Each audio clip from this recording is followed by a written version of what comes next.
Hello everyone, welcome to Meera's kitchen. આ વિડીયોમાં હું તમને મેથી અને કેરીનું અથાણું બનાવતા શીખડાવીશ. બહુ જ ફાઇન ટેસ્ટમાં બની અને રેડી થશે અને કોઈને આઈડિયા જ નહીં આવે કે આ મેથીનું અથાણું છે. એકદમ એની કડવાશ છે એ દૂર થઈ જશે તમે આવેથી ટ્રાય કરશો તો ચલો જોઈ લઈએ રેસીપી.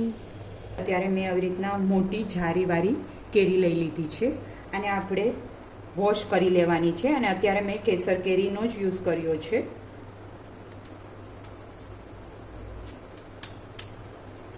રીતના ચીર કરી અને મીડિયમ સાઇઝમાં આપણે કટ કરવાની છે.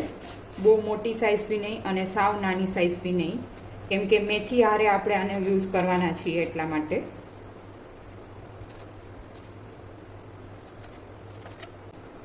આ અથાણું બહુ જ ફાઇન લાગશે અને કોઈને આઈડિયા જ નહીં આવે કે આ મેથીનું અથાણું છે. મેથીની કડવાશ જરા બી નહીં લાગે અથાણામાં. આવી રીતના અવળા પીસીસમાં કટ કરી લેવાની છે કેરીને આપણે. અને પ્લસ આ અથાણાનો એક બેનિફિટ બી છે કે મેથી છે એ બહુ જ ગુણકારક હોય છે. તો તમે જો આવી રીતના મેથી અથાણામાં યુઝ કરી અને ખાશો તો બી તમારા હેલ્થ માટે બહુ સારી રહેશે. જે આપણે નોર્મલ અથાણા બનાવતા હોઈએ છીએ એના કરતાં આવી રીતના મેથીનું અથાણું બનાવશો તો એ બહુ જ ગુણકારક રહેશે તમારા શરીર માટે.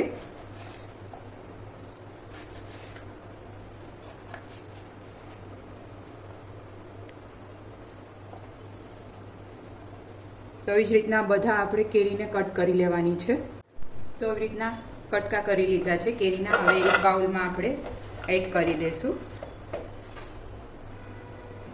નમક એડ કરી દઈશું 1 ટેબલસ્પૂન જેટલું અને 1/2 ટેબલસ્પૂન જેટલી હળદર એડ કરી દઈશું અને પ્રોપરલી મિક્સઅપ કરી દેવાનું છે. અને આને આપણે હલાવતા રહેવાનું છે. અંદાજે 8 થી 10 કલાક માટે આવી રીતના રહેવા દેવાનું અથવા તો જોઈ લેવાનું, વચ્ચે ચેક કરતું રહેવાનું.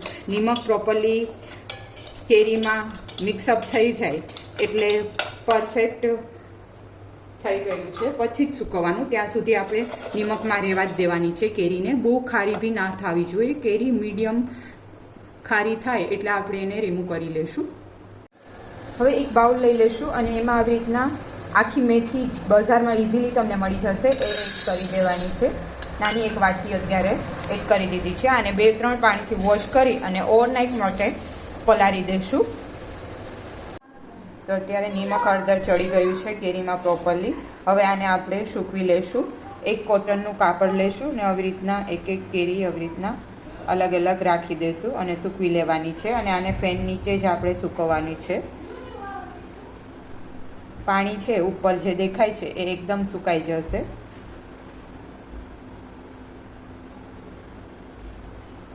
તો મેથીને ઓવરનાઇટ માટે પલાળી દીધી હતી અને આપ જોઈ શકો છો એકદમ પલળી ગઈ છે. હવે આને 2 થી 3 પાણીથી વોશ કરી લેશું પહેલાં અને પાણી નિતારી લેવાનું છે. તો મેથીને પાણીથી વોશ કરી લીધી છે 2 થી 3 પાણીથી. હવે એમાં આપણે કેરીનું જે હળદર નિમકવાળું પાણી થયું હોય નીચે એ એડ કરી દેવાનું છે અને એને રહેવા દેશું એકદમ ચડી જાય ત્યાં સુધી. રીતના હલાવી અને મિક્સ કરી લેવાનું અને આને આપણે 4 થી 5 કલાક માટે રહેવા દઈશું જેથી કરીને મેથીમાં પ્રોપરલી ખટાશ અને નિમકનો ભાગ હોય એ ચડી જાય. અત્યારે મેથી છે એકદમ પલળી ગઈ છે. આપ જોઈ શકો છો યલો કલરની થઈ ગઈ છે.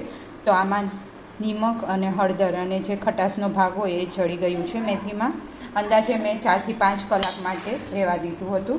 હવે એક જારો હોય એમાં આપણે કાઢી જેથી કરીને એક્સેસ પાણી હોય એ નીકળી જશે મેથીનું બધું. વધારાનું જે પાણી છે એ આવી રીતના રિમૂવ કરી લીધું હતું. નું કાપડ લઈ લઈશું અને એમાં આવી રીતના મેથીને પોળી કરી દેવાની છે અને આને આપણે ફેન નીચે જ પોળી કરીશું. પાણીનો જે ભાગ હોય એ નીકળી જાય ત્યાં સુધી આપણે મેથીને સૂકવી લેવાની છે. મેથીને આવી રીતના પોળી કરી દેવાની છે. એકદમ પોળી રહે છૂટી, જેથી કરીને ફટાફટ સુકાઈ જશે. ભેગી રહેશે તો સુકાવામાં વાર લાગશે. અને આપ જોઈ શકો છો મેથી એકદમ પોચી જ રહેશે આ અથાણામાં. જો તમારી મેથીનું અથાણું બનાવતા હોય અને મેથી કડક થઈ જતી હોય તો આ વેથી ટ્રાય કરજો એકવાર. એકદમ પોચી અને બહુ જ ફાઇન રહેશે. ફૂલ યર માટે તમે આને સ્ટોર કરી શકશો. મેથીના અથાણાનો મસાલો બનાવવા માટે અત્યારે મેં મિક્સર જાર લઈ લીધું છે અને એમાં મેથીના કુરિયા લઈ લઈશું 1 વાટકી જેટલા, અને રાઈના કુરિયા 1 વાટકી લઈ લઈશું. તમે મેથીના કુરિયા વધારે બી એડ કરી શકો. અને આને આપણે ચર્ન કરી લઈશું, એટલે કે જે પલ્સ મોડ હોય એની ઉપર જ આપણે કરવાનું છે. બહુ એકદમ ભૂકો નથી કરવાનો કુરિયાનો. તો આવી રીતના કચરારીએ એવી રીતના જ રાખવાના છે, સાવ ભૂકો નથી કરવાનો. હવે એક બાઉલ લેશું અને એક બાઉલમાં આ એડ કરી દઈશું. હવે એમાં આપણે હિંગ એડ કરી દઈશું 1 ટીસ્પૂન જેટલી, અથવા તો એઝ પર ધ ટેસ્ટ તમે એડ કરી શકો.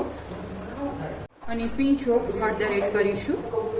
એકદમ સાવ પીંચ જ એડ કરી છે. બહુ ઝાઝી હળદર હશે તો અથાણું બ્લેક પડી જાય, એટલા માટે બહુ જરૂર નથી હળદરની. હવે એક સાઈડ મેં ગરમ તેલ થવા માટે રાખી દીધું હતું. એકદમ ઉકળી જાય તેલ પછી આપણે થોડું એવું જ વઘાર માટે અત્યારે એડ કરીશું હિંગ ઉપર, જેથી કરીને હિંગની ફાઇન ફ્લેવર આવી જાય. ઉપરથી બંધ કરી દઈશું, ઢાંકીને રહેવા દઈશું 5 મિનિટ માટે. તો 10 મિનિટ માટે આવી રીતના ઢાંકીને રહેવા દીધું હતું. હવે એમાં આપણે મસાલો કરી દઈએ. લાલ મરચું પાવડર એડ કરી દઈશું. બને તો કાશ્મીરી પાવડર જ એડ કરવાનો, જેથી કરીને કલર બહુ ફાઇન આવશે અથાણાનો.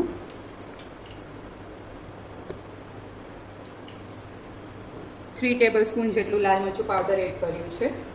અને નમક એડ કરી દઈશું, salt as per the taste. બહુ ઝાઝું સોલ્ટ એડ કરવાની જરૂર નથી, કેમ કે ઓલરેડી આપણે મેથીમાં અને કેરીમાં હોય જ છે એટલા માટે. અને આને પ્રોપરલી મિક્સ કરી દઈશું.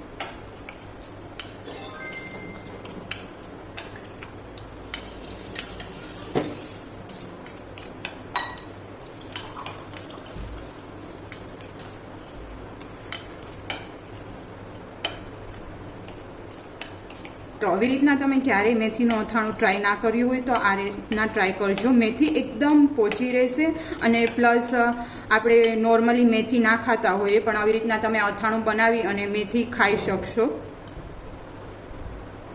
અને જરા બી મેથી કડવી નહીં લાગે. મેઇનલી તો ડાયાબિટીસ જેને હોય એના માટે તો બહુ જ સારી મેથી હોય છે. તો આવી રીતના જેને બી ડાયાબિટીસ હોય એ લોકો આવી રીતના મેથીનું અથાણું બનાવી અને ખાય તો એના માટે બહુ જ સારું રહેશે.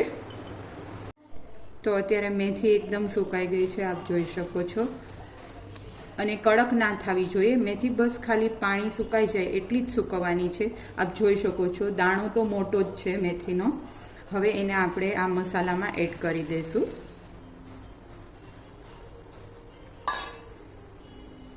અત્યારે કેરી લઈ લીધી હતી આપણે, જે સૂકવી હતી એને આવી રીતના કાપડથી લૂછી લેશું. અને એમાં બી પાણીનો ભાગ જરા બી નથી રહ્યો. આવી રીતના પ્રેસ કરશો એટલે પાણી નહીં નીકળે. આ પ્રોપર સુકાઈ ગઈ છે. તો આને બી આપણે એડ કરી દેવાની છે. અને મેં જ્યારે તેલ ગરમ કર્યું હતું ત્યારે વધારે જ એકસાથે કરી લીધું હતું, જેથી કરીને ઠરી જાય. અને પછી આપણે જ્યારે મસાલો અને મેથીને બધું મિક્સ કરીએ તો ડાયરેક્ટલી આપણે તેલને એમાં એડ કરી શકીએ.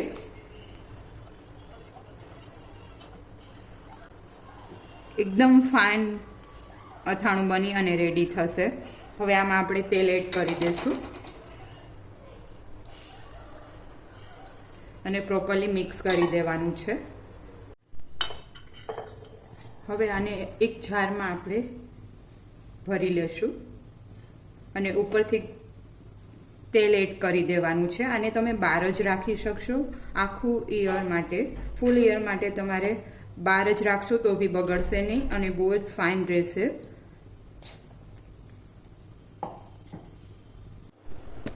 ઉપરથી થોડું તેલ એડ કરી દઈશું. અને આ તેલ જે એડ કરીએ એ આપણે ગરમ કરી અને રૂમ ટેમ્પરેચર ઉપર આવી જાય પછી જ એડ કરવાનું છે. ગરમ હોય ત્યારે નથી એડ કરવાનું. રીતના ડૂબડૂબા તેલ એડ કરી દેવાનું છે. તો રેડી છે મેથી અને કેરીનું અથાણું, જે એકદમ ફાઇન ટેસ્ટમાં લાગશે. આપ બી આ રેસીપી ટ્રાય કરજો. આવી રીતના ટ્રાય ના કરી હોય તો એકદમ પોચી મેથી જ રહેશે અને બહુ જ ગમશે બધાને. કોઈને આઈડિયા જ નહીં આવે કે આ મેથીમાંથી તમે અથાણું બનાવેલું છે. જરા બી કડવી નહીં લાગે મેથી. તો આપ બી આ રેસીપી ટ્રાય કરજો અને કમેન્ટ કરી અને જણાવજો તમને મારી રેસીપી કેવી લાગી. Thank you for watching my video.